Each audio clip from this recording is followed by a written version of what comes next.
चाहिए। देखो, यदि जीवन को सार्थक करना है तो जिसके शैया में लेटे हुए सूर्य भगवान का उदय हो जाता है, उसकी आयु, बुद्धि, श्री, तेज, बहुत सी बातें नष्ट हो जाती हैं। अगर आपको जीवन में चाहे लौकिक उन्नति प्राप्त करनी हो या पारलौकिक, प्रातःकालीन कम से कम सूर्य उदय होने के 2 घड़ी पहले, 24 दूनी 48 मिनट, अभी सूर्य उदय होने में 48 मिनट है, आपने सैया छोड़ दिया, इसके आगे सूर्य उदय होने के 48 मिनट पहले आप सैया से हट जाएं।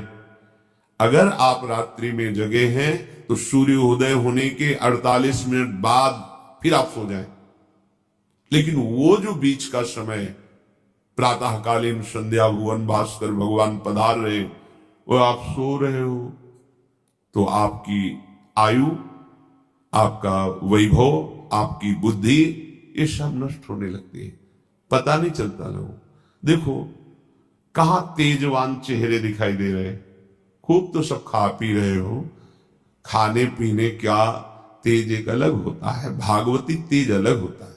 ब्रह्म मुहूर्त में उठे, प्रभु का स्मरण किया, जो 2-4 नाम ही सही, अपने बड़े बुजुर्गों को, गुरुजनों को भावना से प्रणाम किया, और पहली बात शरीर स्वस्थ रखने के लिए गर्म जल किया, हल्का, आधा लीटर से 1 लीटर तक जल पिया, भगवत भाव अर्पित करके, वज्रासन में बैठकर।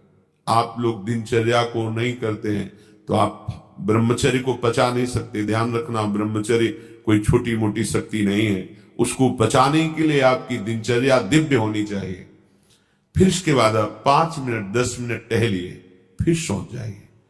फिर जो शौचाचार की पवित्रता बताई गई उसके अनुसार आप स्नान आदि करके, पवित्र वस्त्र धारण करके, जैसे कोई महान व्यक्ति आ रहा है तो हम उसके आदर के लिए खड़े हो जाते हैं, ऐसे भुवन भास्कर पधार है, हाथ जोड़कर प्रणाम किया, अर्घदान किया, गुरु मंत्र जपा, आदि आदि।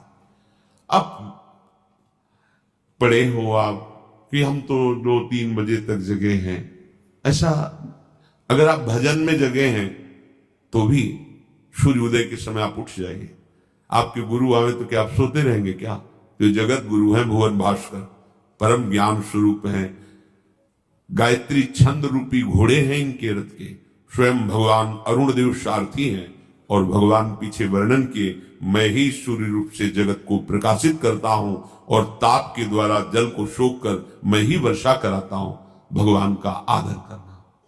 जो सूर्योदय तक सोते हैं उनकी बुद्धि में भागवतिक बातें, अध्यात्म बातें आ जाए, मेरी समझ में नहीं आता। अगर आप थोड़ा भी शरीर स्वस्थ रखना चाहते हैं तो जैसे नियम से भजन वैसे व्यायाम आवश्यक है। सबसे प्रार्थना है, ये दवाइयों के बल पर जीना बंद करो।